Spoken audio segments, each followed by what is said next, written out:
All right, guys, and welcome to the latest episode of From Sacko to Shiva. Today, I'm with my co-host Chase, and we are going to be covering Game 3 previews, injury watch, starts and sits, sleepers, and mailbag. Real quick, I want to do an intro. My name's Tom. I've been doing fantasy football for almost 20 years now.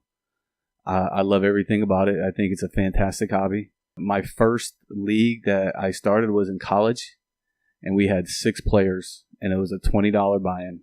Nice. This year, I have a few more teams. I have 14 total teams. 10 of them are pay leagues. I'm not doing too bad in any of them. I am a little bit behind in 2 or 3, but I'm sure as the season goes on, my team will rise to the top. How about you, Chase? Well, this is my 4th year of doing fantasy football. My best friend, Anthony Mayorino, host of Markout Wrestling, he got me into it a couple years ago because he knew I was a big football fan and all that. And he told me that I would never beat him or anything like that, and I'll be lucky if I made the playoffs the first year. And it was all for fun. I mean, I think we were playing for $20 a piece, and I think it was an 8-team league to start first time. And this is the year before Antonio Brown and Le'Veon Bell blew up. Well, I specifically remember drafting. My first 2 picks were Gronk and Megatron because I had the 8-9 turn or whatever, and then my third and 5th round pick was Le'Veon Bell and Antonio Brown, and that was the year they super blew up, and what made them what they are today. And just to say, I came in second that year, but it was one of those things that I was so worried. I was like, oh crap. I have 2 people the same bye week. They're on the same team. I was like, I need to trade one of them. Well, good thing I didn't. Because I was really trying to trade one of them so bad. And I found out my keen trait in fantasy football, though nothing's really worked out this year, but trading. Anthony says I am the master of trade raping people, but I don't believe there are trade rapes because I know how to be a salesman. So I just looked at it that way. But I'm only in 4 leagues this year. Last year, I think I was in 6. But I think 4's all right. All of them pay.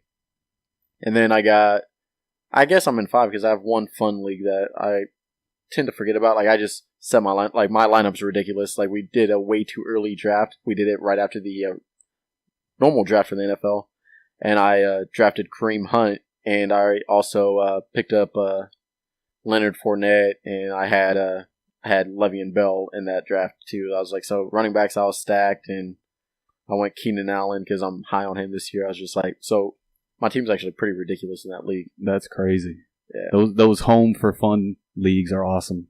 Let's start off the episode with a hint from the San Francisco Rams game.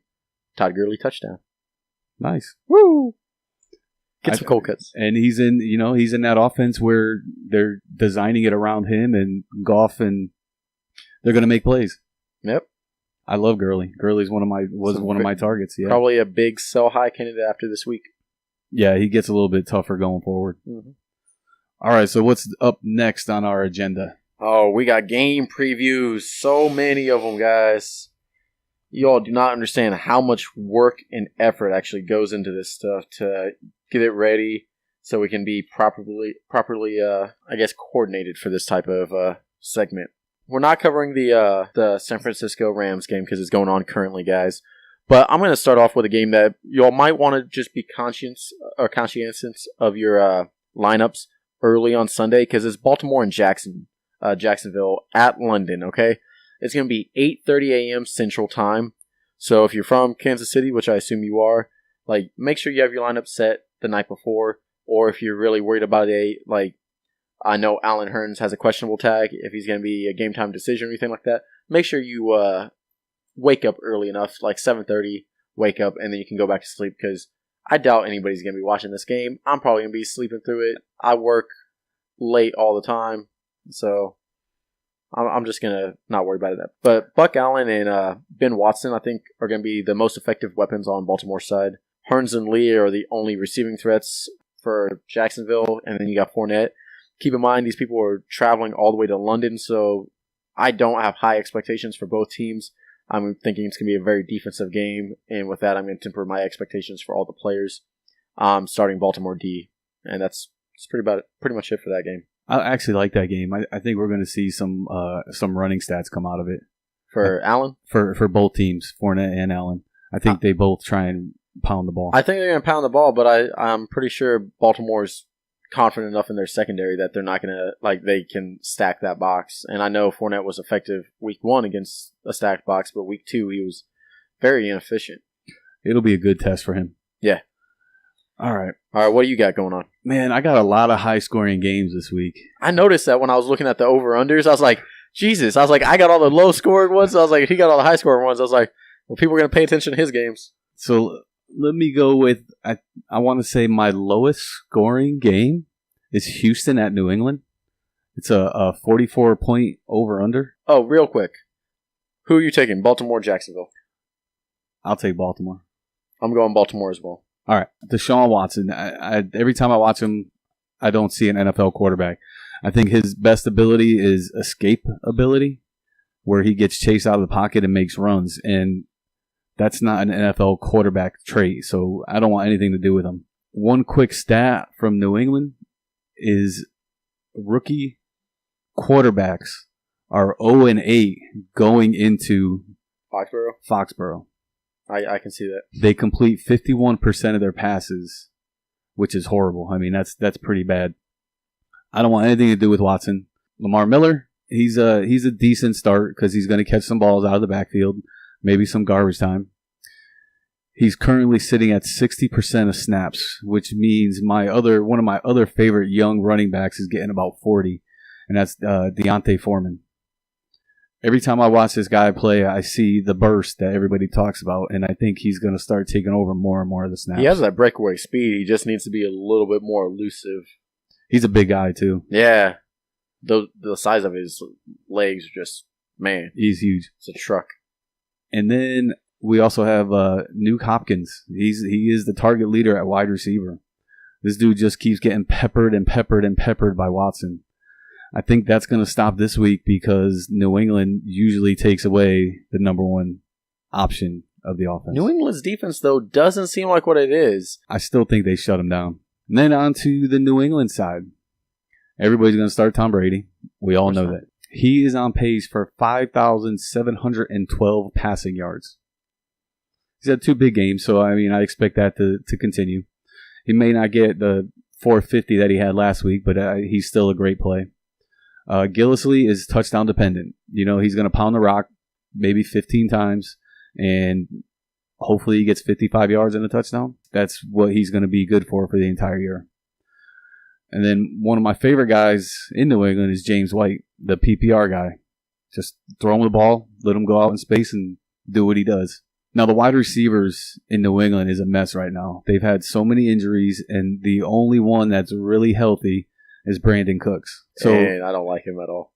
And he gets about 3 catches a game, but they're usually 85 yards, 75 yards. He usually ends up with about 75, 80 yards. If there was points given for pass interferences in the end zone or close to the end zone, he would be the leading wide receiver in that because he gets pass interference on all the time in the end zone. And that's how Gillislee gets most of his touchdowns. Right. Hogan is banged up. Got a little bit of an injury.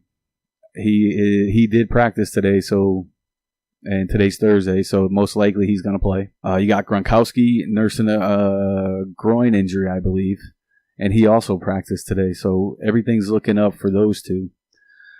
I do have a real quick sleeper, and if there's people looking for a deep guy, Philip Dorsett. He actually played pretty good last week. I saw that. In limited time. So just a guy to keep your eye on. That's about it for Houston, New England. And I will take New England. Yeah, I'm taking New England on that one too. Next up, I got Denver at Buffalo. All right, guys. I'm just letting you all know this is going to be a low-scoring game. And I think you need to panic when it comes to Shady in this game. Look what they did to Elliott. I know it's 2 different running backs, but Denver is going to load the box. Look what happened to Shady last week when the box was loaded. He just was very ineffective, and you take away that, and Buffalo's garbage this year. But I'm starting everyone on Denver. I really like Simeon. I'm a big fan of Anderson this week, even though Buffalo looks good against the run. I just, if you look at their matchups and people are saying they're good against the pass, look at who they faced week 1. Look who they faced week 2. Cam Newton doesn't look like Cam Newton. I'm just saying I actually like Simeon to be a good game manager in this game, and I think he can do well this week. And then, I mean, you're starting Demaryius Thomas, you're starting Emmanuel Sanders. If you were looking for a deep sleeper, Fowler is actually probably going to be out because he's dealing with a concussion. So I wouldn't look at him, even though Simeon does have a good rapport with Fowler. So maybe after this week, if you're, like, depending on how it goes, you look at Fowler if he's back as a ad drop. But yeah, that's about it on this. That was a quick one. Yeah. I mean, and the over-under is 40.5, and it's a -3 spread. Who are you taking? Taking Denver. Me too. All right, my next one is Tampa Bay at Minnesota. Now, this one doesn't have a line yet. No over-under, no points, nothing. I'm assuming it's because of Bradford's injury, and they're not sure if he's going to play or not. Bradford is nursing his knee, I guess. His surgically repaired knee was a little swollen and sore, so they sat him. Okay, Tampa Bay side. I actually think this is a tough spot for Jameis Winston. You know, Minnesota has a really good defense against the pass. They've got 3 really good cover corners, and I think that's going to hurt Deshaun Jackson and Mike Evans. Although I think Mike Evans is almost matchup proof. I think he's a starter no matter what. Even with Xavier Rhodes on him? Yeah, because he's way bigger. Xavier Rhodes is still a big boy, though. I think he's like 6'1", 6'2". Yeah, but Mike Evans is 6'5". I know, but I'm just saying Xavier Rhodes has matched up against big people too before. I agree. And here's the thing is you still have to beat the guy. And most times you throw the ball up to someone who's 6'5", they're going to outjump someone who's 6'1". Fair enough. So he gets a couple of those jump balls, and he's at a 90 yards and a touchdown. So what are you putting for Evans on his stat line? I think exactly what we saw last week. I think it was 4 for 93 and a touchdown. Okay. I think that's the kind of offense we're looking at. The other guy is Deshaun Jackson. If he gets deep, which on this defense is very difficult because Trey Wayans is their deep cover guy, and he's actually one of the top corners at covering the deep. So I don't like him at all. I'm staying away. Yeah. Trey Wayans has proved himself. Cameron Brate, O.J. Howard, the tight ends, they both played about the same amount. Howard actually outsnapped him by, I think, 6, and it's not that big of a deal. I don't think I want to start any of these guys until I know for sure which one's going to be the guy that Winston likes to go to. Okay. And then onto the Minnesota side. This all depends on if Bradford starts. So if he starts, Diggs is a really good go-to guy. And Thielen. I think they go hand in hand with each other, but that all depends on Bradford. If Keenan's in there, my projections change totally. I think Dalvin Cook is another guy that's matchup proof because, you know, he's going to pound that rock and then he's going to catch out of the backfield from either one of those two. Last week he didn't have a great fantasy score, but he was still effective with the ball if you looked at the stat line. Yeah, he only carried the ball 12 times. Yeah, I think he still had a 4.5 yard per carry too. Yeah, he was the main weapon, and I was surprised they didn't go back to him more because he was effective. Yeah. And then you got the tight end Rudolph. He's the same thing. If Bradford starts, I want all these guys in my lineup. If it's Case Keenum, I'll just take Dalvin Cook and leave the other guys on the bench if I can. Like I said, there's no line, so we're picking either Tampa Bay or Minnesota. I'm actually going Minnesota. I understand that's a tough. I understand, guys, but I'm going Minnesota with or without Bradford. If there's no Bradford, I want Tampa Bay. If there is Bradford, I want Minnesota. If you look at Winston, the games he does his best in are games where he's facing another elite quarterback, and that's where he really starts slinging it to keep up, where he's playing from behind. And the games he does bad in, it's games where he's facing tough defenses, and he's just, he's not taking chances, trying to be a better quarterback type thing. You know what I mean? I'm gonna take Minnesota because they're at home. Okay, that's another thing I like too, is that they are at home. Who's up next on your side? I got Pittsburgh at Chicago going to Soldier Field. This is a 45.5 with a -7.5 spread. Pittsburgh favored to win. If you're looking at Chicago, your 3 people you're going to target in this game is going to be Kendall Wright, Zach Miller, and Tariq Cohen. I'm leaning away from Jordan Howard. I think they're going to start phasing him out a little bit. Like, he's losing a lot of the snap count to Tariq Cohen. It's just because of how much of a utility weapon Cohen is, like how Darren Sproles-esque he is.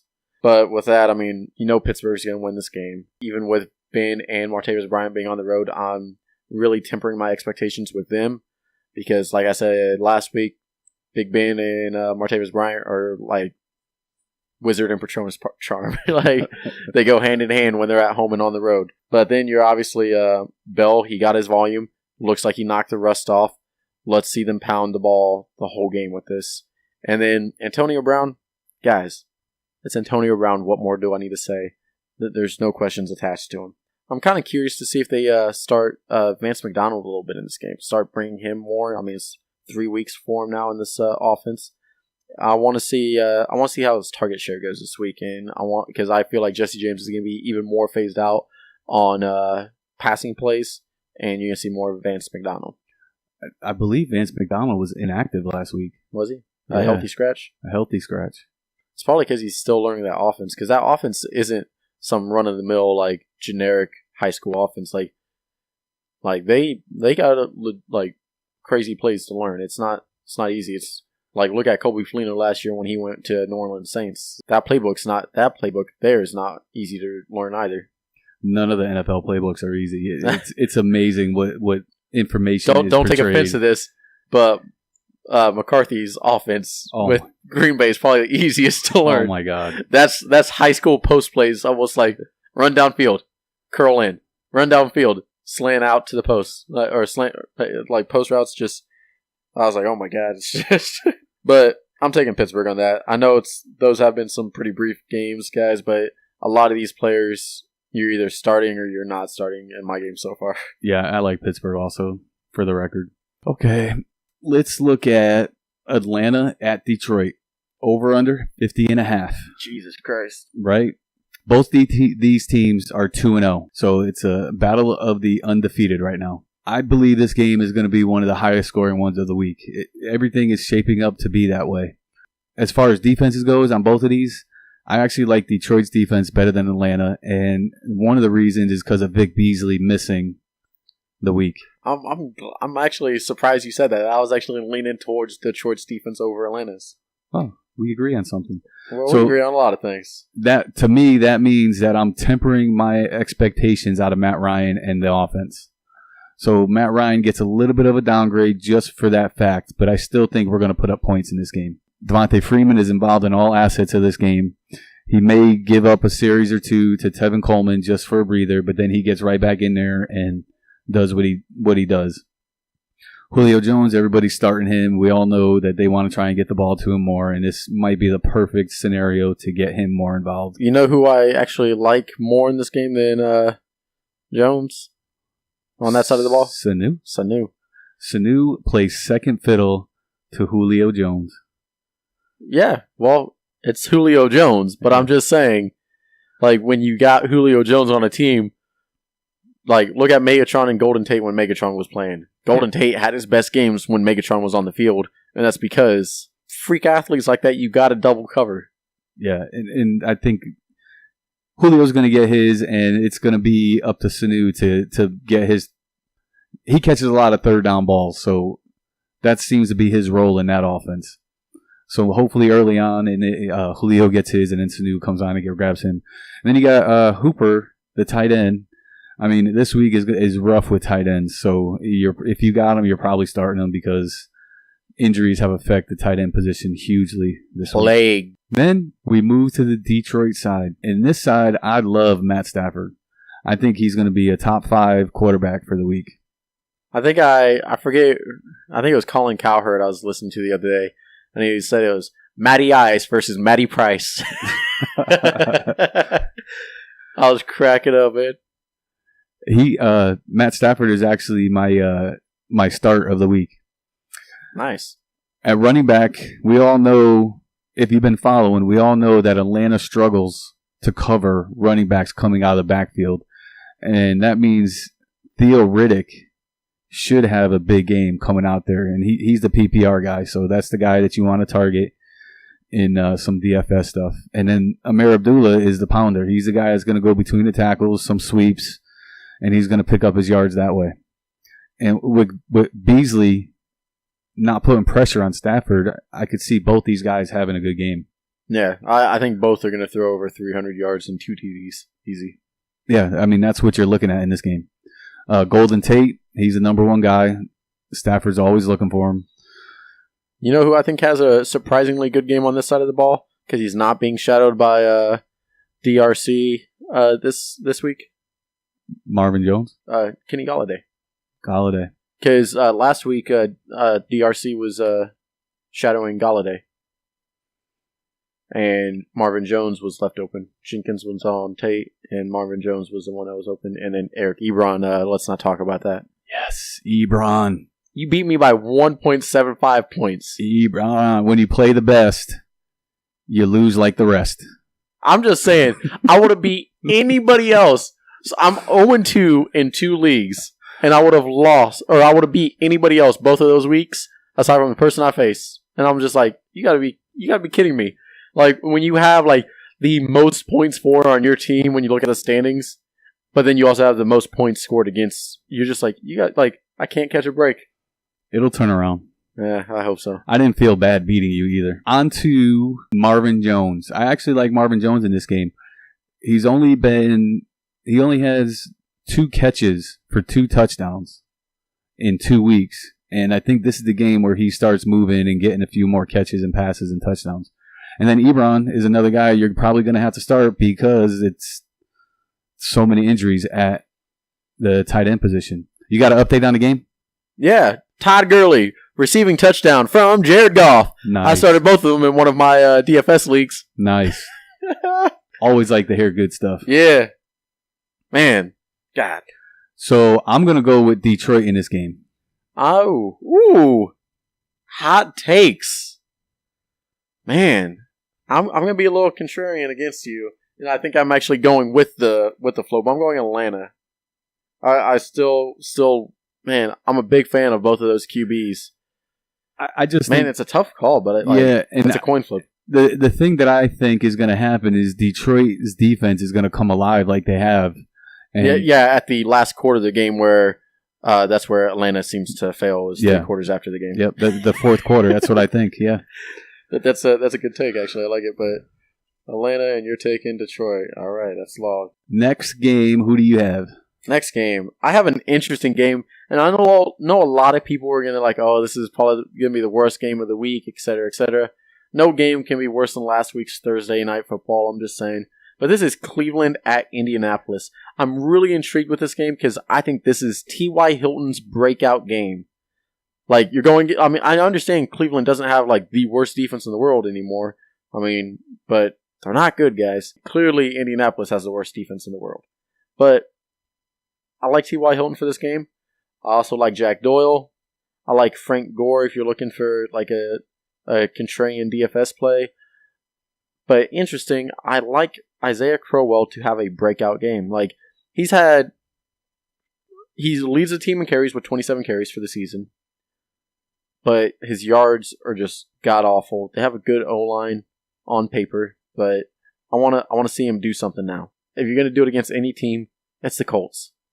So if I have Crowell this week, I'm starting Crowell. Other than that, I'm also looking at Higgins and an interesting one, and I don't have any good stats on him, but Njoku.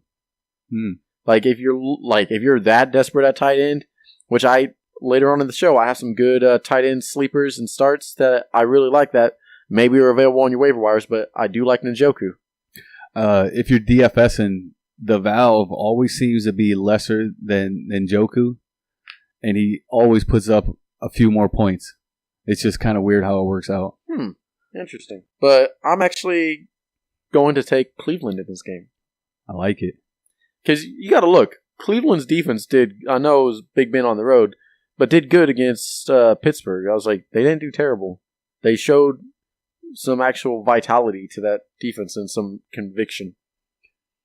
Yeah, I could see them pounding a rock with Crowell, Passing to Duke Johnson. Play action, Duke Johnson, then Njoku, Higgins. I could see him getting more involved. You know, with this guy being cut by the team, signed to the practice squad, and brought back up, this guy is treating every game like he's playing for his career, which is how you should. I think there's more familiarity in that offense with everybody than it is on the other side. So I could actually see Cleveland winning this game, and I believe they're favored. Yeah, they are favored, but it's a 1.5 point spread. It's not a big one.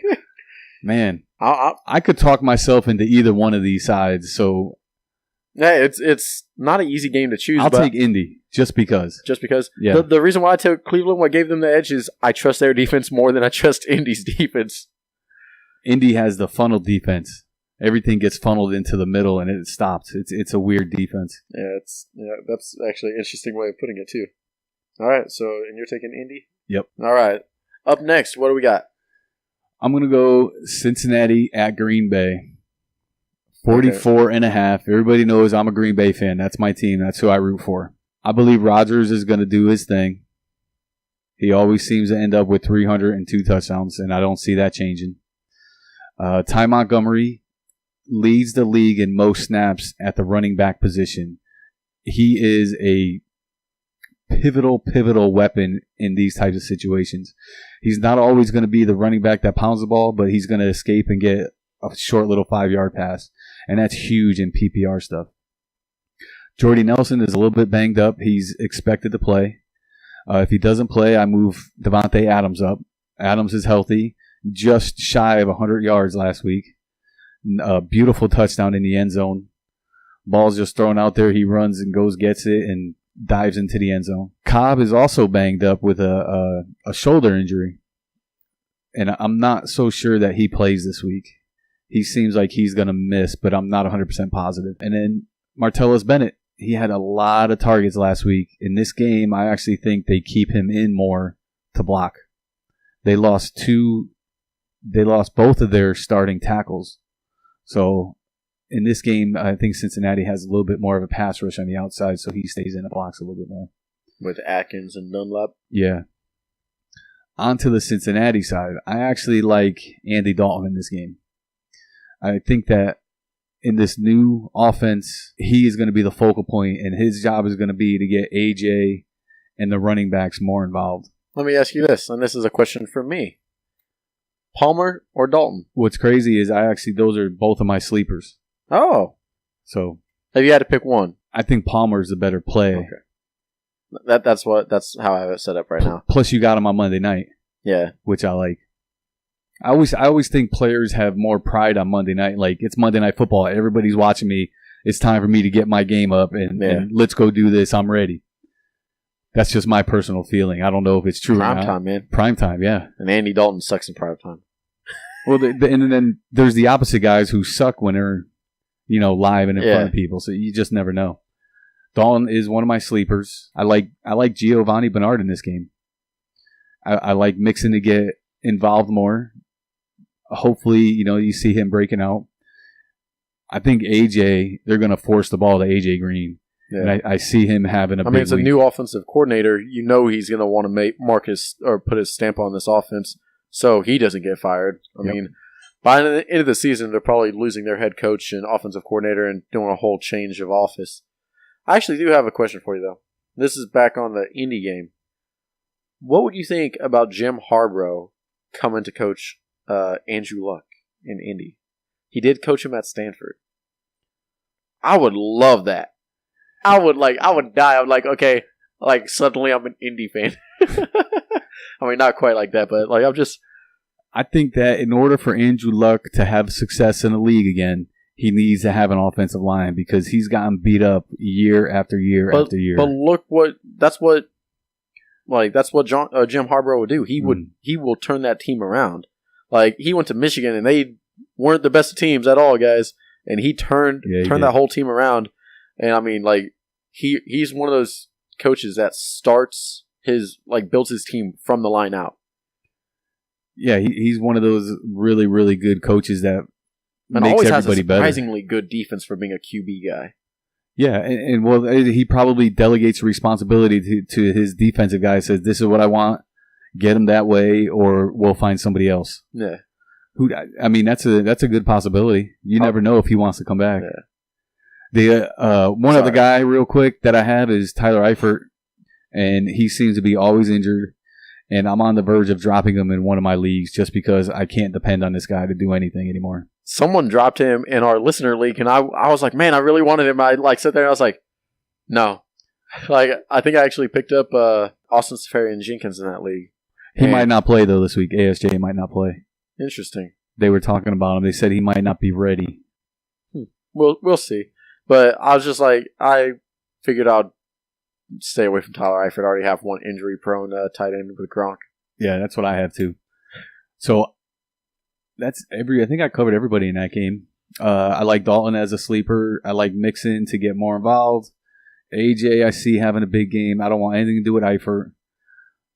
Always going to start Rodgers, Monty, and Jordy. Devontae Adams looks like he's good to go. And Cobb, you got to watch out for the injury on him. Yeah. And I'm taking Green Bay. I'm taking Green Bay as well. I think we both knew that one. Yeah. I actually think Bennett can have a surprisingly good game because he was being targeted a lot. I think maybe they try and use Rodgers more as the Richard Rodgers as the blocking tight end and put Bennett out there in space, especially if Jordy's out. Like they need a big body threat. Yeah, if the wide receivers are out, I mean, I definitely see that happening. Yeah. Who else do you got? All right, I got Miami at New York Jets. This is a 41.5 point over under with a 6 point spread. I'm actually a little bit intrigued in this game, and it's just because of players that like on Miami side of the ball have better matchups than some other players on certain teams. But Jermaine Kearse, a wide receiver man among boys in this wide receiving core? Question mark. Like I'm just, I'm kind of intrigued by him. Like passes gotta go somewhere, and then if ASJ plays, maybe you take a DFS fly on him. He could be a sleeper if he plays. I'm a little intrigued by him. I've always liked his talent, especially when he was in Tampa. I give this man credit. He gave up alcohol, gave up everything. You got to commend somebody who does that. He recognized what his problem was in his life, got rid of it, is taking a second chance seriously. He's actually trying to be an activist for groups and stuff like that for like anti-alcohol, and not like necessarily anti-alcohol, but recognizing when you have problems, stuff like that. And it's like, you got to give this man credit. Like he's doing what he needs to do to be a better person, and he has the talent on the field too. So like I'm rooting for him as a fantasy player and as a player just in general. I want to see him succeed. That's good. Jay Ajayi gets the workload, guys. He is going to get carries, all right? I was trying to trade for him before last week and all that stuff. I've been trying to trade for him since the beginning of the season. No matter what type of trades I even sent Michael Thomas in in a package a few different times even before he played, and the guy was like, no. I was like, and the guy was stacked at running back and needed wide receivers. I thought it was fair trades all the way around. But all right. So you're starting Jay Ajayi. I'm actually going to start Devontae Parker over Jarvis Landry in this game. And it's because Cutler, when he was in third down situations or crucial situations at that, the person he targeted was Devontae Parker. And Devontae Parker had 21.3 yards per reception. His average target downfield or air yards per target was over 21 yards. And then Landry, he's going to get the targets, but if you break it down, he only had 5 yards per reception last week.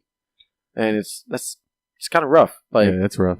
So, and Jay Cutler, I mean, when it got to those situations and you watched him, he had no second thoughts about throwing it up to Devontae Parker, and I love that. That's what we thought we were going to see, and we saw it.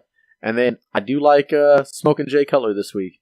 Again, DFS streamer, start him, have some fun with it. Maybe you stack him with Devontae Parker. I was like, not a terrible stack. But I'm taking Miami in this game. I think everybody's taking Miami in that game. Yeah, I'll take Miami also. All right, who you got? Let's see. How about New Orleans at Carolina? 46.5 over under. I thought that one would have been bigger, but I think what the odds makers are seeing is Carolina's defense has been phenomenal so far this season. Yeah. And I mean, everything that I looked at says it's true. It's a good defense. And in that note, it means that you're downgrading Drew Brees. You're still going to get 265 and 2 touchdowns out of him, but it's going to be a struggle for him. Who were the teams that Carolina's already faced, though? Jets and Buffalo, or Buffalo was one. And, you stack the line against Buffalo and stop them. But you also got to remember last week that the wide receivers only had 5 catches. So they weren't worried about those wide receivers. Yeah. These wide receivers are a little bit different, and that's why I think he gets about 285. I'm just interested with Buffalo's defense or not Buffalo, but Carolina's defense is because they haven't had a tough matchup yet. Like, I'm just saying. Yeah, like, I agree. You haven't had a true, elite offense where New Orleans is an elite offense. So, yeah, their defense looks good on paper, but the thing is they're facing the Saints, and I'm just not sure how that translates from facing Buffalo. And yeah, and New Orleans is going to struggle. I believe they're going to struggle on offense just because of that defense. I think they do a lot of things that slows down New Orleans guys, and for me, that drops down Drew Brees a bit, drops down Mark Ingram, because I think Luke Kuechly in the middle is going to be all over the place. Yeah, that guy, I don't know how he does it, but wherever the ball is, that's where he winds up at. Phenomenal player. Huge IQ. You got Kamara coming out of the backfield. He's a PPR guy here right now, but he's shifting into being the guy there, I believe. One thing that I had to drop him one league just because I had an opportunity to pick up Chris Carson's. So, yeah, I did that because Chris Carson's going to have an immediate effect over Kamara. But one thing I did like is Drew Brees last week, when he needed those big downs and all that, he was throwing to Kamara. Big passes. That's huge for a rookie running back, too. Yeah. So he definitely has Brees' trust. Yeah. Mike Thomas, you're always going to start Mike Thomas. He's one of your top-end wide receivers. Still temper your expectations, though, I'll say, because until Snead comes back, I think you have to double-team Michael Thomas, clearly. Thomas also had the 6th most air yards for the week last week. Oh. That's a pretty good stat. Brandon Coleman has been a wide receiver for 90% of the snaps last week in the slot. So he's taken over that old Marquise Colston role. And that's going to continue until Snead gets back and, they make the switch there. When Snead came in and Coleman and Snead were both there, I actually thought it was going to be Coleman first. Coleman had my vote, just the way they looked in preseason that year, and then Snead just took over. I was like, man, I was so high on Coleman. Me too. He was a dynasty guy I picked up. But Coleman's big. He's like 6'4". And to play the slot at 6'4" is huge. Yeah, he boxes out very well. Yep. And Snead is the more athletic kind of guy, so I think that's why there's a little bit of a switch there. And you're always going to start Fleener when Snead's out, because every game that Snead hasn't played, Fleener has scored a touchdown. And again, I drafted him in 2 leagues, and I've started him every week so far. It's only been 2 weeks, but I was so confident about it, even against the Vikings and all that. People thought I was dumb. Hey, it may have been garbage time, but hey, he still got that TD. It's touchdowns still count no matter when they're scored. Yep. And then Cam Newton, he gets an upgrade this week. If he doesn't do anything this week, I think it's time to panic. New Orleans has given up an average of 385 yards and 3 touchdowns through the first 2 weeks. So it's a defense to get healthy on if you're a quarterback. In Cam's last 4 games against New Orleans, he averages 290 with 2.5 touchdowns. Pretty good stats. Yeah. John Stewart is another one of my sleepers. I think they're going to try and limit McCaffrey and his touches just because they want to keep him fresh. They actually released a statement today saying that they will go with the hot hand in that offense right now. So whoever has a hot hand, that's who they're going to keep in. And I really don't like offenses like that because you never know. Yeah, it's a gamble. It's you never know. RBBC. Yep. McCaffrey, like I said, I think they're going to try and limit it. So I'm not really keen on starting McCaffrey just because I don't know. I think Kelvin Benjamin, this is his week to score a touchdown. Yeah, I owe 10 push-ups. We'll do that after this. Devin Funchess, another interesting guy. I think he starts to take over the Greg Olsen role a little bit. He was actually their snap leader at wide receiver last week. He was in 83% of the plays.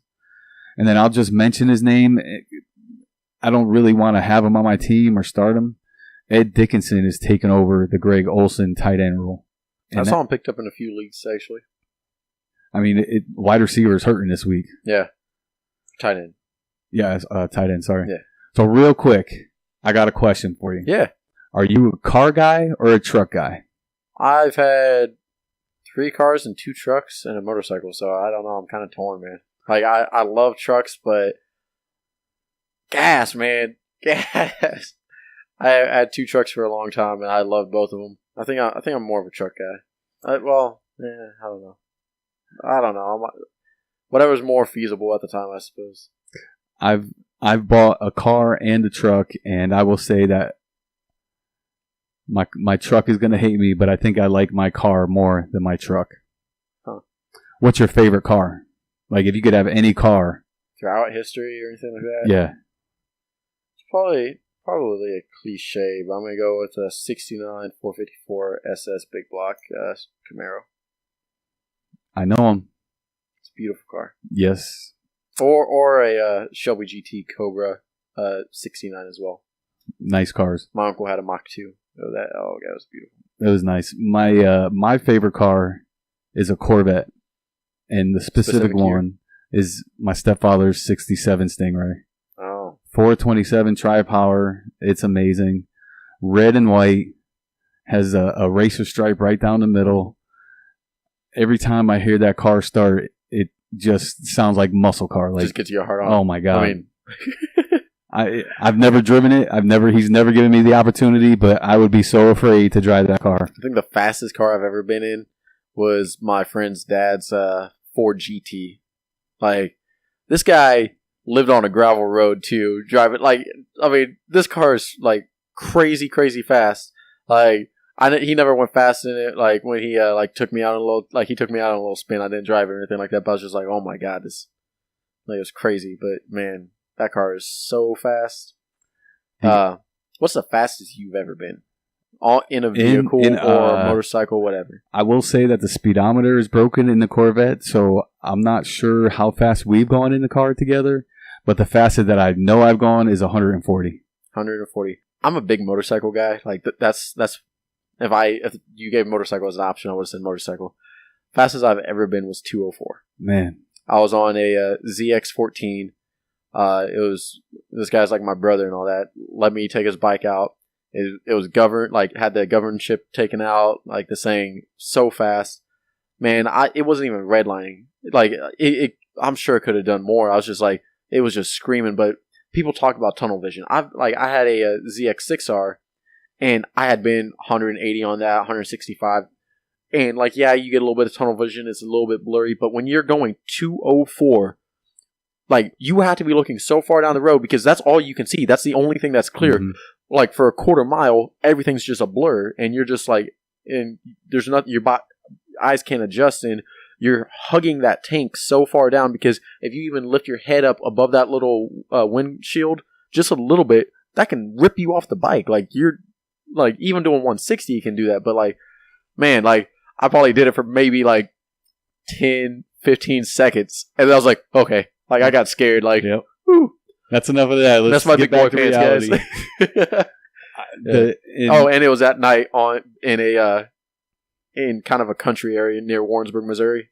Mm-hmm. Yeah, because they had a 13 bypass, which there was no traffic on it. Like, there's just roundabouts, but they're like 3 miles away, like, or in between them, and it's just smooth concrete road, all flat. And I was just like, man. So I mean. But a deer could have ran out there. I mean, I'm just dead. Yep, done. I will say the other car that I'm attracted to is a Tesla. So I never have to buy gas again. That's funny. That's all I got. All right, so next up, I got Seattle at Tennessee. It's a 43 over-under with a -3 spread. I am binging both Mariota and Wilson. Like, not even question about it. I'm the one person I'm kind of excited to start. And that's if Murray's out. And even if Murray plays, I'm probably still going to start him. Derrick Henry. Man, I actually dropped him in one league because like I was stacked at running back. But because I had Le'Veon Bell, Todd Gurley, DeMarco Murray. I was like, and I had Derrick Henry as the handcuff, but I needed wide receiver help. So I benched Murray, dropped Derrick Henry, picked up Chris Hogan, and it won me the week. Like, it's all right. I lost Derrick Henry for the year, but I got a win that week, and I'm okay with that. Like, it served its purpose. A win is a win. Yeah, and I'm probably gonna drop Hogan after this week anyway. But I also am very excited about Chris Carson. He's gotten the majority of the snaps. He's looking like a workhorse for that team. So maybe Baldwin breaks out in this game, but the only two people I'm probably like gonna start for sure is Baldwin and Henry. And if you need running back help, maybe a flex position, Carson. Oh, and then of course you're starting Delaney Walker. I mean, tight ends are so bleak right now. You got to start him.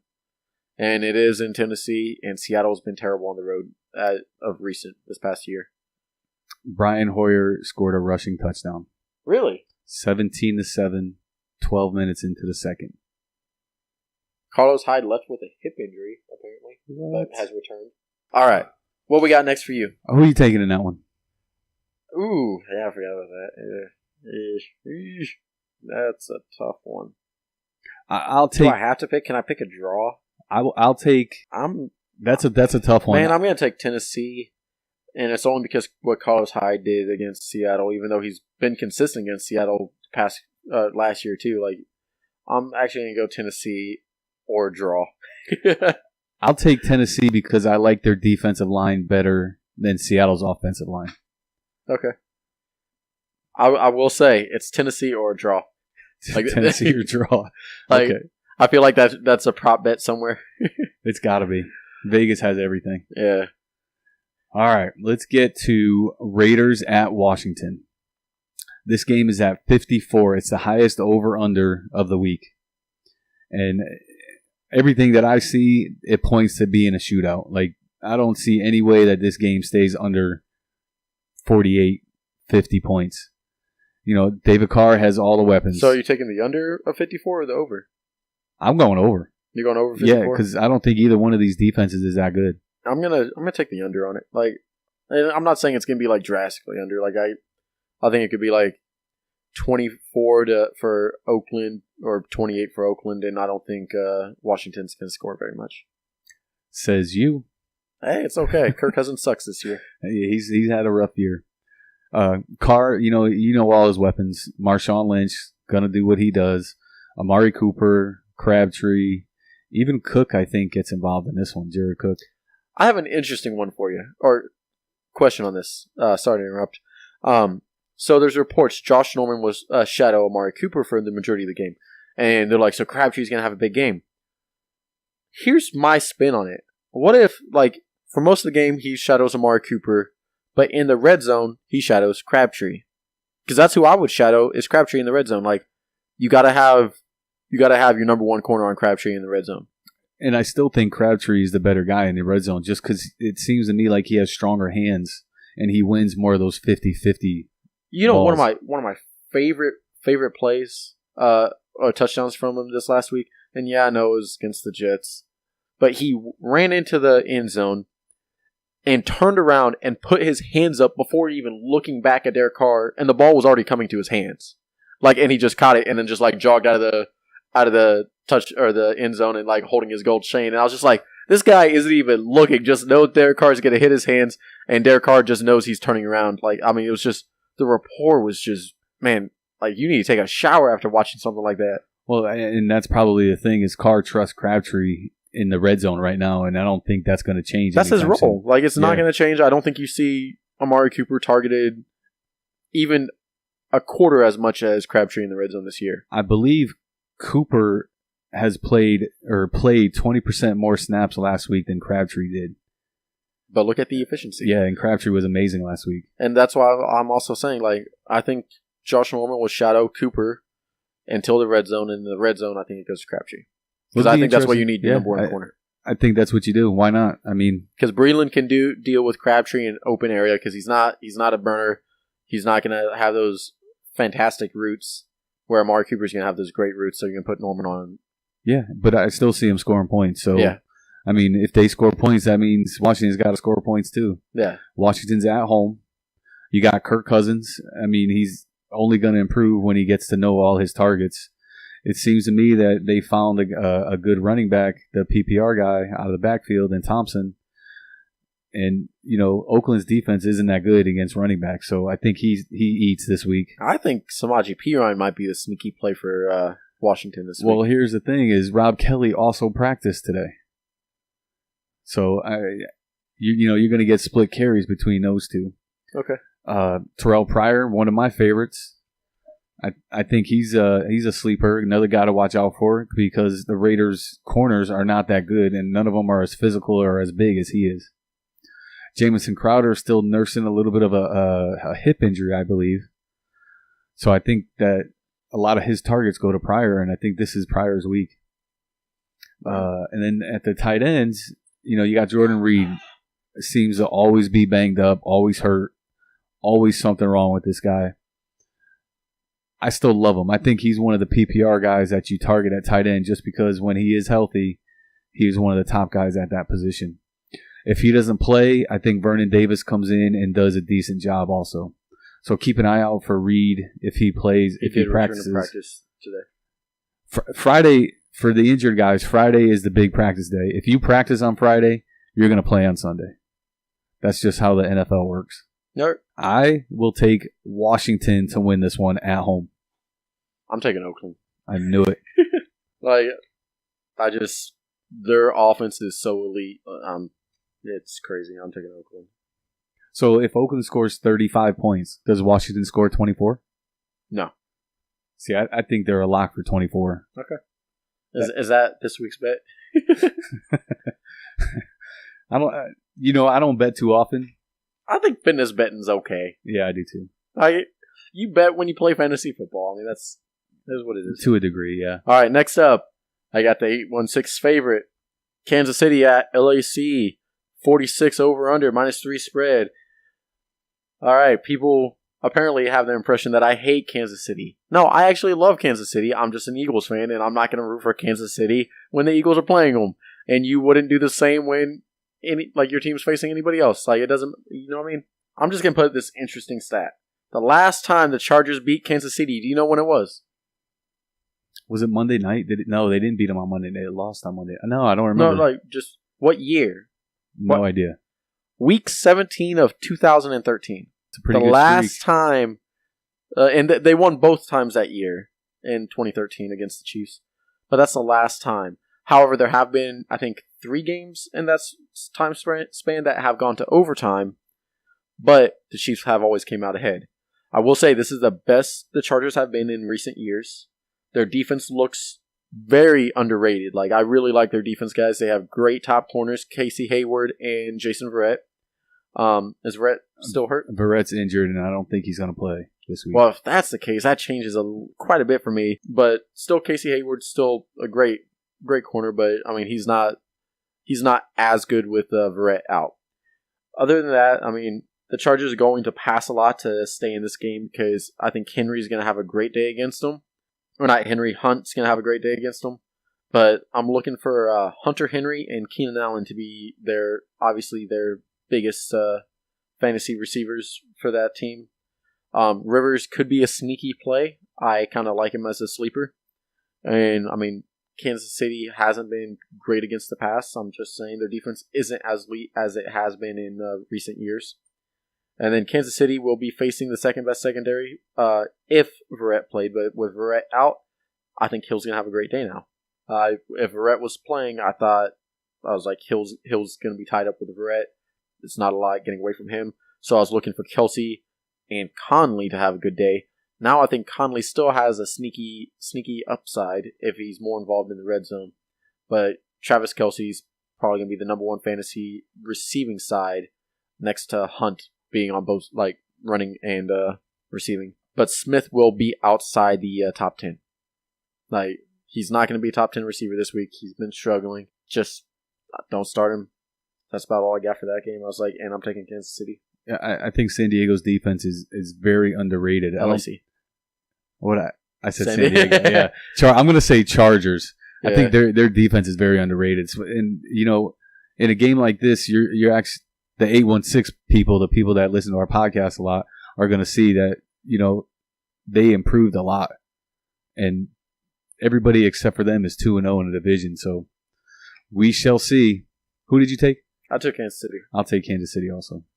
Outstanding. We agree Both again. of us, yeah. All right. I got What's your last game? My last game, Dallas at Arizona, Monday night. I always like to save Monday night for my last matchup if I have it. I actually did that in order this week too. I think all mine were noon games except for Baltimore at Jacksonville, but I was going in order. I like to jump around when I cover them. Yeah. Okay. So this game's at 47, over under 47. I think in this one, I think Dak doesn't play as well as he has been playing. The cornerbacks are still a good matchup for Dez and Beasley. They're not easy. I think this is probably going to be Dez's best game this year, thus far. Dez Bryant? Yes. Okay. I'll mark it. We'll check it out. I like Zeke to eat again. I mean, he's got to get back to being Zeke, his normal ways. He actually came out and said that it was actually a lack of effort by him. And some of his other teammates. So. Oh, I didn't see that part, but I read the headline on that. I was reading that on the way over.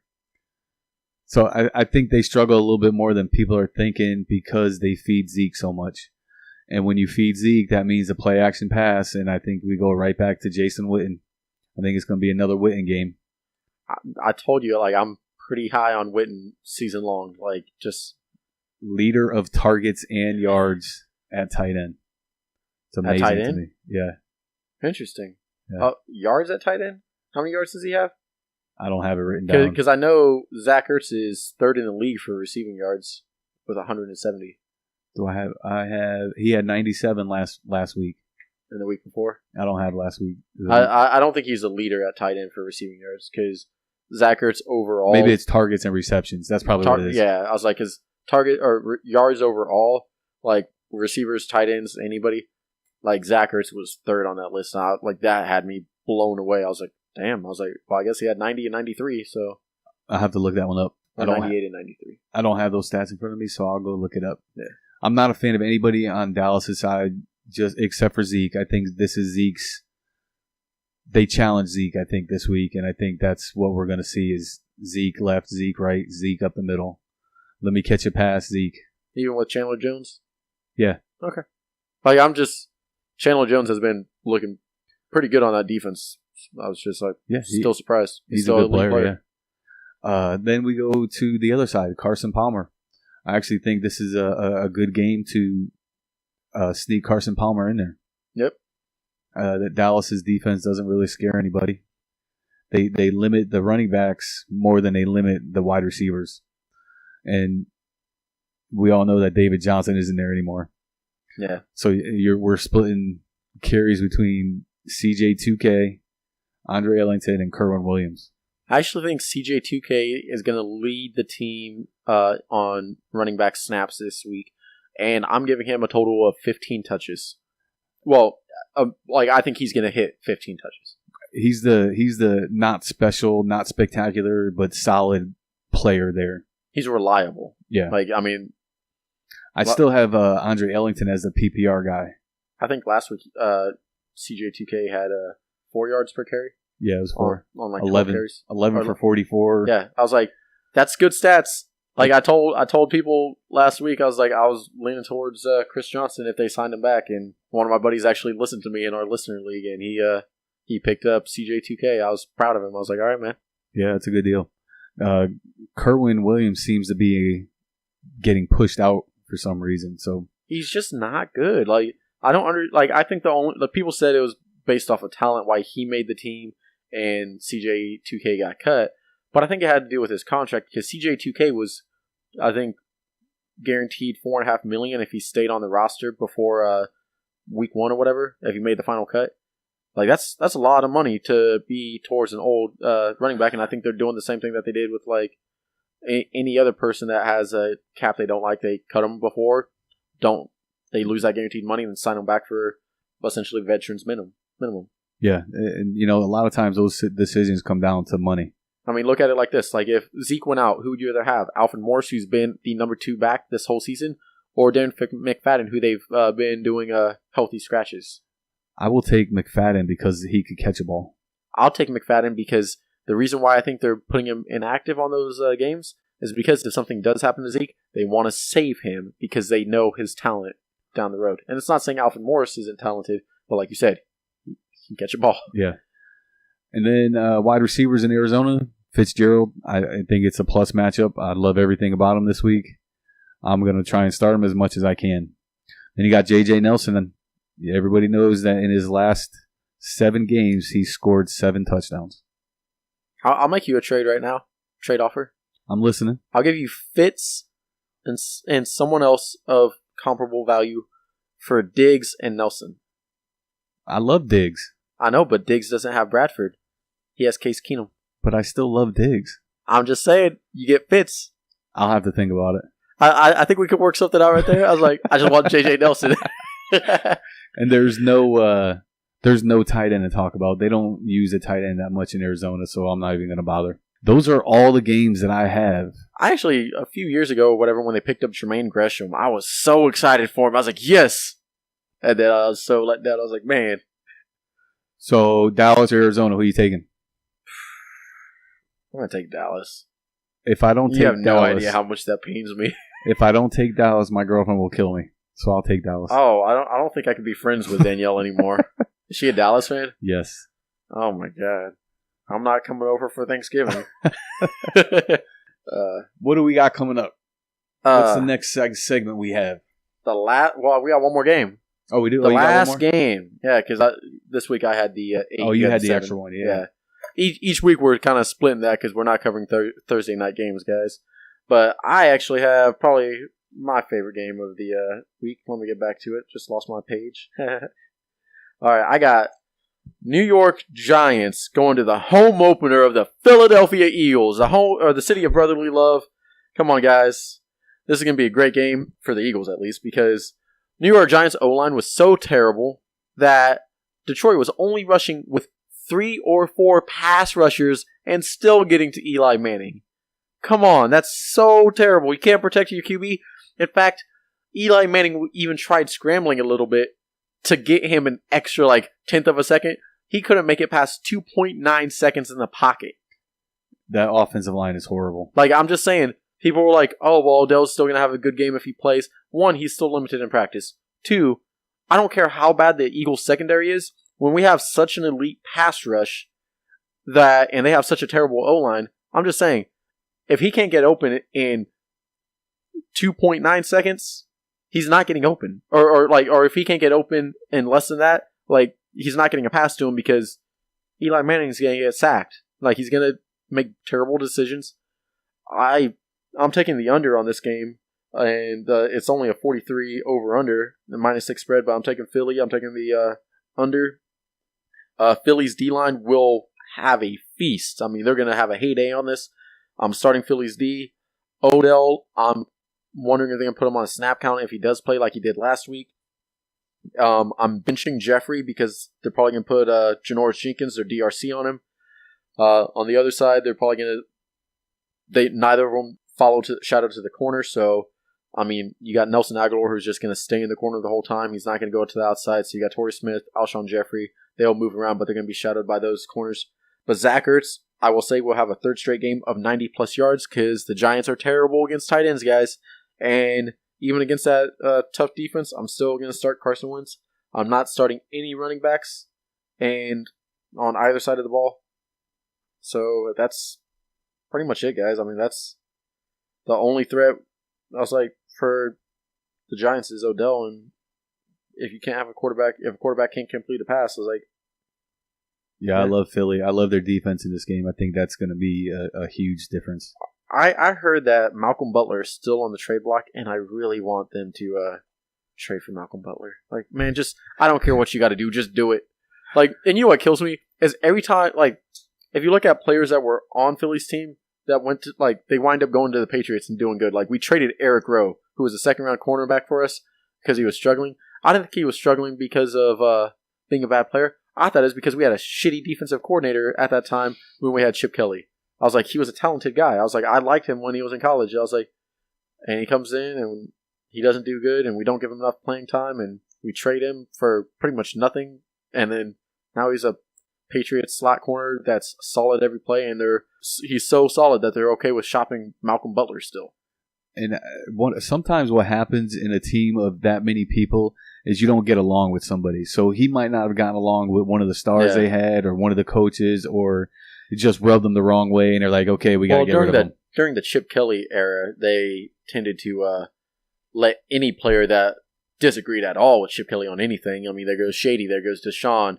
That ruined our team. Chip Kelly destroyed our team. Think about if we had Deshaun Jackson and Shady still and somehow had Carson Wentz. Man, our team would be so much better than what it is now. That would be a crazy one. I'm just saying, like, I don't even care if we didn't get Alshon Jeffrey. Like, you can take Alshon Jeffrey if I can get Shady and Deshaun back. Like, you can take Torrey Smith, you can take everybody but Zach Ertz and Carson Wentz. Just give me Shady and Deshaun back, and I'm happy again. All right, so that's all our games? Yeah, that's all of our games. And I'm sure you're taking Philly. Yeah, I'm taking Philly. I'm taking Philly also. Woo! So, real quick, I'll do my sleepers for my games, the games that I covered. Carson Palmer, Andy Dalton, John Stewart, Abdullah, and Theo Riddick, Devin Funches, Terrell Pryor, and Kobe Fleener. Are these starts or sleepers? These are my sleepers for my games. Okay. For my games, my sleepers, I'm going Smoking Jay Cutler. He's going to be smoking aces, gunslinging all over the Jets. He's going to have a fun day with them. Isaiah Crowell, T.Y. Hilton, and if he plays, Austin Seferian-Jenkins. If he plays, he's a talented guy that they could probably lean on a little bit more than their wide receivers at the Jets. Yes. So my overall starts for the week, the guys that I want to try and get in my DFS lineups and all that stuff, I got Stafford, Le'Veon Bell, Ty Montgomery, A.J. Green, Larry Fitzgerald, and Gronkowski. All right, for my starts for just my games, I'm going Trevor Siemian, Derrick Henry, Devontae Parker, who had 93% of the snaps at wide receiver last week. And then I have 3 at tight end for starts. You're starting Jack Doyle, you're starting Ben Watson, and you're starting Zach Ertz. I love Doyle. I think he's going to be a guy going forward with Jacoby. Yeah. The sits for my games, the guys that I don't want anything to do because I have better options. This one's going to rub a little bit some people the wrong way. I got Drew Brees as a sit. Jaquez Rogers as a sit. Mark Ingram as a sit. I actually have Randall Cobb as a sit. Marvin Jones and Evan Ingram as sits. For sits, I actually have 3 at QB. I have Alex Smith, Russell Wilson, and Marcus Mariota. For running back, I have Shady. Pains me. I'm a big McCoy fan, but you're sitting Shady this week against Denver. And another one that pains me, you're sitting Alshon Jeffrey. Yeah, he looked good, though, last week. He did look good, but, again, Kansas City doesn't shadow. You don't have Marcus Peters shadowing him. They don't have any other elite corners in that secondary. Terrence Mitchell's terrible. Jeffrey had a good day, and it's because Carson Wentz could actually throw him the ball because he wasn't being shadowed. And then I have no sits at tight ends. If you have a tight end that's healthy, you're playing him. Yeah, I agree. All right, what is our final segment? Are we doing a mailbag or what? What do we got? We're gonna do a mailbag. I got I think five mailbag questions this week. All right, you ready? I'm ready. Yeah, I'm ready. I'm gonna start off with Adam Rice, commissioner of our Survivor League, who does a great job running that. Okay, guys, you got to think this guy goes above and beyond for everybody to get all this information out there, get everybody into. I mean, he brings in 40 people for 2 different leagues, and there's no system that runs this. He does this all on his own. Like he does all the legwork. It's all done on a Facebook page to let you know how much work he has to put into it. He writes up the stats. I mean, I'm proud of him for this. I was like, you got to give him credit where credit's due. But he had a question. He has a flex question. Does he go Kendall Wright or Higgins? To me, they're basically the same player. They're both in the offense that's going to struggle. I kind of leaning towards Higgins in Cleveland. I am going Higgins in Cleveland this week because of the matchup. Yeah. And it's just because Pittsburgh seems like they have a decent D. So I'm going to go towards Higgins. I'm going to go to the easier matchup. Yeah, that's and what I think he's going to have more targets than Kendall Wright this week. Yeah, I agree. I think he has a little bit of a profile that fits what Cleveland's trying to do there. And then his other question was, if Murray is healthy, does he bench or does he play Buck Allen or Murray? That's another tough one. I'm going safe side here. I'm going to say Buck Allen. Give me Buck Allen. Even if Murray plays, I'm going Buck Allen. And it's just because of... Let me give you a quick stat. Derrick Henry, season long right now, 5.5 yards per carry. Last week, though, 6.6 yards per carry and just destroyed. Like, they weren't giving him the ball because they were up. They were 3-3 when they started giving him the ball, and he got them the lead and kept the lead. I'm going Buck Allen just because Derrick Henry's... I think he seized his opportunity, and I think you're going to see DeMarco Murray start phasing out. Henry had 0 negative rushes. He was positive on all of his rushes. I know, so it's crazy. That's a crazy stat, too. All right, here's one from my buddy Pete back home. He lost 2 wide receivers in the last 2 weeks, 2 starters, and he's looking at his waiver wire. He's got the guys that are available are Decker, Dotson, Goodwin, or Zay Jones. Are any of those guys good targets for him, or is there anybody else that you see being available? I'm probably going Goodwin, if Goodwin's available. And we had some confusion. We weren't sure if you were talking about Godwin or Goodwin. Godwin being Tampa Bay, Goodwin being San Francisco. Mm-hmm. But I'm going Goodwin of San Francisco just because they're spreading that ball around the offense so much. Yeah. Hopefully you picked him up before the game started tonight. I apologize if you didn't, just with the time we're recording this and when this will be released.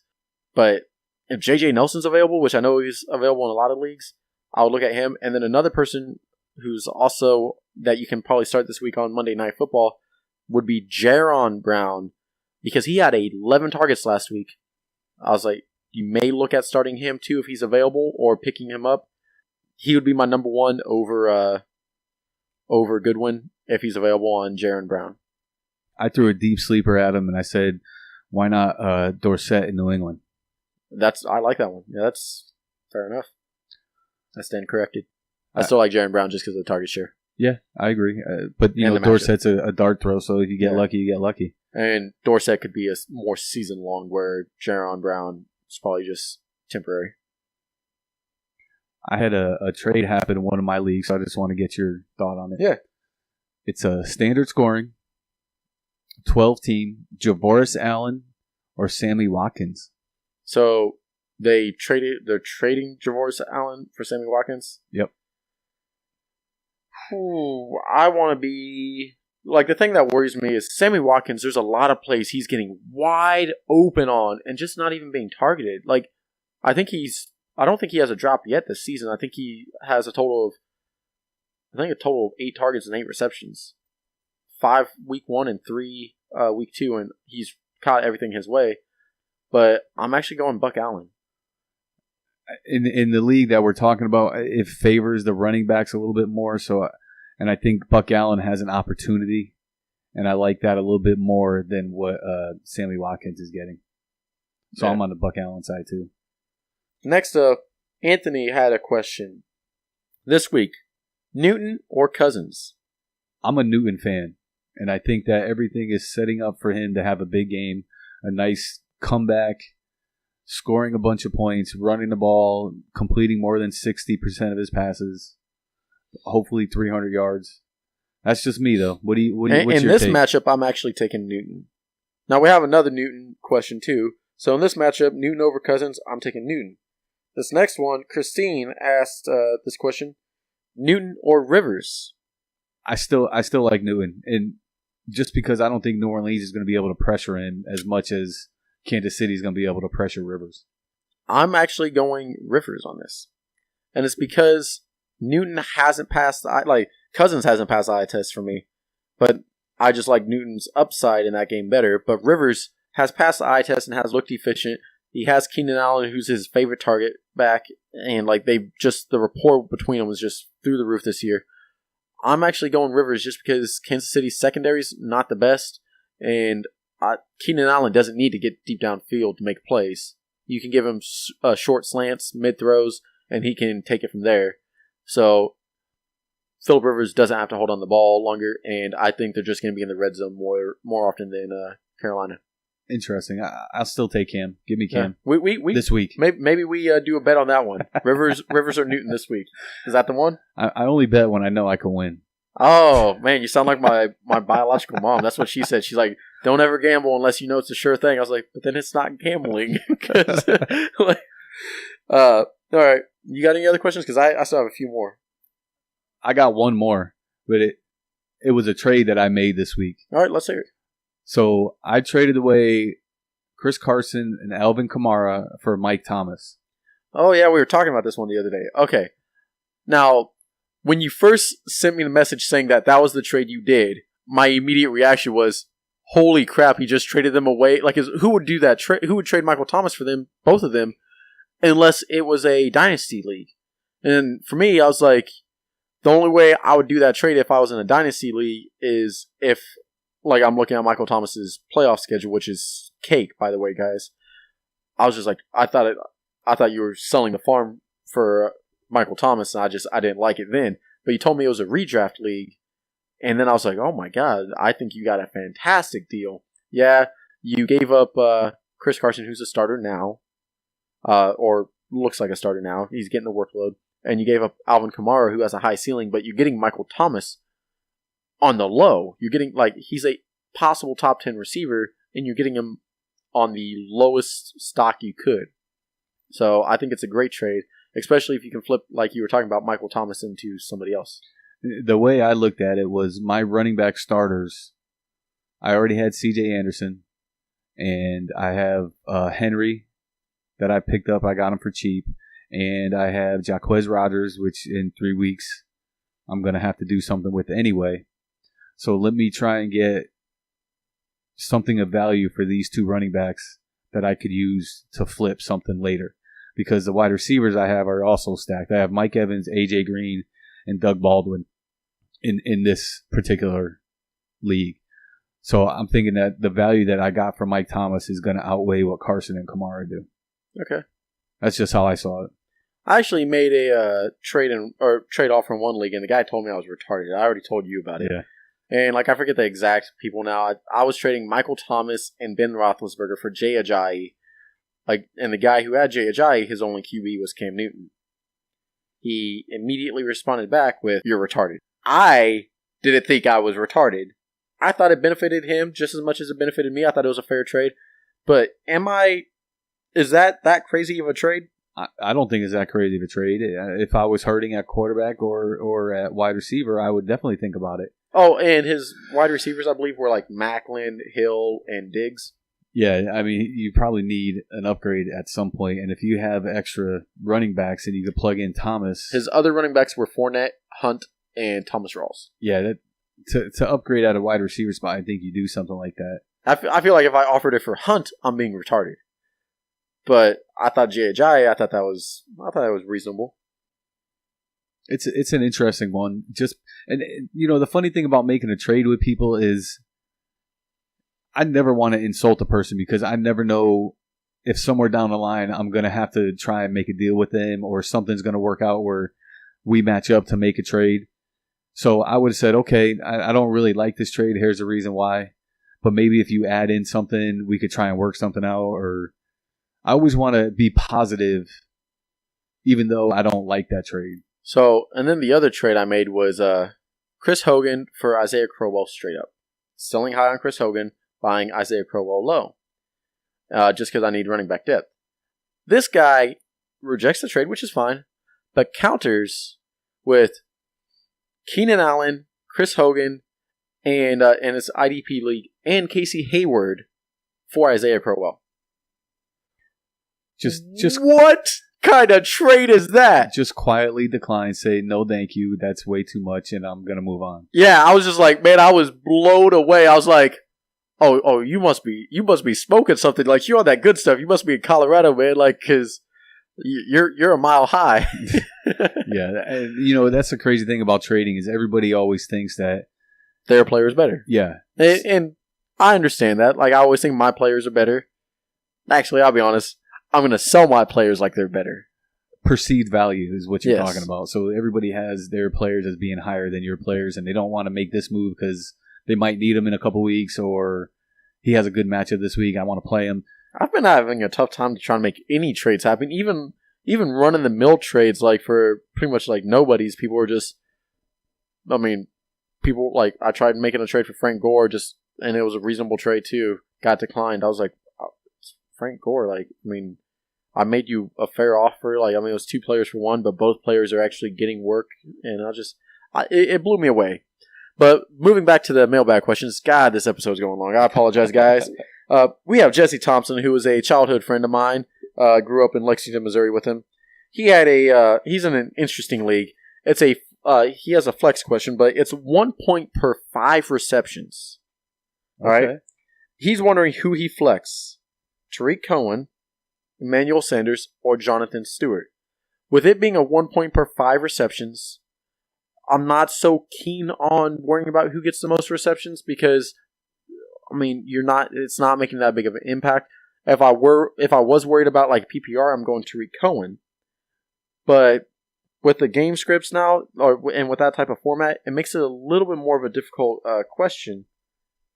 Oh, hey, guess what? Todd Gurley, another touchdown. Nice. 3 TDs, guys. So I'm just looking at it, I'm like, man, that's kind of a interesting predicament to be in. So I'm kind of torn between all of them. What are your thoughts? So in this one, I'm looking at who the teams are playing. And I understand that Cohen is going to be involved in that no matter what. And he's probably going to get 8 catches in that game. But it's only 1 extra bonus point. It's not that big of a deal. So then I'm flipping over and I'm thinking about John Stewart. Is he going to catch the ball 5 times? Probably not. Is he going to score against New Orleans? I think most likely he will. 50-50 chance on that, yeah. So I think he has, and then Emmanuel Sanders, he's probably going to get 5, 6, 7, 8 catches. And I think Emmanuel Sanders has a chance to score 2 touchdowns. He always does. I mean, So I think I'm going to lean him. Towards Emmanuel Sanders in this. I'm going to go Stewart, just because I think that he's going to be able to score on New Orleans. I really want to go Stewart, but the only thing that worries me is because they were talking about riding the hot hand. So who's going to be the hot hand next week? Is it Stewart or is it McCaffrey? And that's why I lean Sanders on this. And I don't think Cohen's going to be in the red zone too often because I think Pittsburgh's defense is a little bit tougher than people anticipate. Yeah, I think we cross off Cohen. He's not going to be our guy. So now it comes down to Emmanuel Sanders or John Stewart. And if I have to make a choice like that, I'm almost always going to take the running back. Interesting. I'm going to go Emmanuel Sanders. And it's not because of the point per 5 reception or anything like that. I just think he has the opportunity to score a better opportunity to score 2 touchdowns, where I think Stewart has a 50-50 chance to score 1 touchdown. Let's keep an eye on that one. That's a good one. So I am all out of questions. I got one last one. Clark Browning, who's actually been very active on the 816 podcasting page this past week, and man, you had some great questions, and I loved them, man. We had some good debates on there, and hey, thanks for pimping out our page for us. But he's asking to start 2 in a PPR league: Michael Thomas, Demaryius Thomas, or T.Y. Hilton. Who do you sit out? Wow, I like that question a lot. This one, I think you're going to be shot. And mine also determines on Demaryius Thomas's availability. But I think you may be shocked on my answer. I'm guessing you're going to go with T.Y. Hilton on the sleeper mode. Mm-hmm. Who was the first one? Michael Thomas, Demaryius Thomas, or T.Y. Hilton. So we're looking at Michael Thomas getting garbage time against Carolina. Does he get more than T.Y. gets in a full game? Demaryius Thomas injury, 6 to 8 catches. Man, that's a tough question. I'm actually going to... If Demaryius Thomas... I'll take Mike Thomas. You take Mike Thomas? I'll take Mike Thomas. I'm taking Mike Thomas and T.Y. Hilton if Demaryius Thomas is out of the game or has some injury concern tomorrow. But if he's healthy, I'm probably going to lean towards Demaryius Thomas and Michael Thomas. I like Mike Thomas and Demaryius Thomas just because I know that their quarterbacks are going to look for him. All right. So, again, if Thomas is healthy, you're playing both Thomases. If Demaryius Thomas is on the injury report tomorrow or limited in practice. I'm going Michael Thomas and T.Y. Hilton. Yeah, I think that's about... Is that it for the show? That's all I got. I got no more questions. We ran over all the previews. Man, this was a long episode, guys, and we apologize about it. But, hey, thanks for listening, guys, and thanks for all the questions. We want to see more. Hey, if you're friends with Adam Rice on Facebook, make sure you give him a shout-out for a congratulations on getting married. He married the woman of his dreams, and they're on their honeymoon. Just post it on his Facebook page or give him a comment, all that. And if you're in the leagues with him, give him a thank you and all that on the Survivor Leagues. That guy does a lot of work, and we appreciate it. And again, Jesse, Clark, Christine, Chris. Pete and Pete. Yeah, we had a bunch of people this Bad week. Beat Pete. Love all you guys, and we appreciate it. Just keep on pimping the show for us, and you have no idea how much fun we have doing this. Like, every night I tell my girlfriend, hey, I got to do some homework, and 4 hours later, like, this is my homework. I've never went to college, but this makes me want to go to college for something like this. Yeah, it's definitely a passion, a love. It doesn't seem, when I'm writing stuff out, it doesn't seem like I'm doing work. It seems like fun, interesting, studying. And I do the same thing. My girl gets mad at me because I say I gotta study or I gotta write something down real quick. Yeah. So thank you for putting up with me and my favorite hobby. And real quick, which episodes do you like more? Do you like the recaps or do you like the previews? I like the previews because it gives if you get something right, it makes you feel better about the studying, the statistical analysis, all that stuff. Makes you feel good about that. It makes you feel more gratified on the recap. Yeah. All right. I can see that.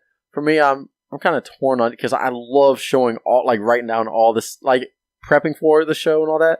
I like prepping for the recap because I just like writing down all the stats. I'm a numbers guy when it comes to it. Like, you can ask Tom, like, I have a 5-subject notebook and I'm burning through pages so quick. Like, it's crazy. I've never burned through pages like this in high school. A 5-subject notebook would last me 2 years in high school, and now I'm like, man, I'm running out of some of the subjects. Nice. All right, guys. Well, we appreciate it. We invite you to come listen to Mark Out Wrestling, which is going to be back this Monday with Anthony Mayorino and Glenn Smith. They're going to give you all a great episode. They had to take a hiatus for about a week and a half because just scheduling conflicts and being sick and all that, and we're glad they're better. They're going to come back, and they're going to come back strong. They're going to give you a lot of information. So if you're excited for No Mercy, which I'm surprised I even knew that was this weekend, better to listen. So these guys are going to give you great recap, great information, and they're going to just blow you out of the water. Come listen to or like our page on 816 Podcasting. Follow us on Facebook, YouTube, Twitter, whole 9 yards, SoundCloud. Give us reviews, rate us, like us. It helps us going on in the long run. And believe me, Tom and I want to do this for the long run. This is a dream of ours.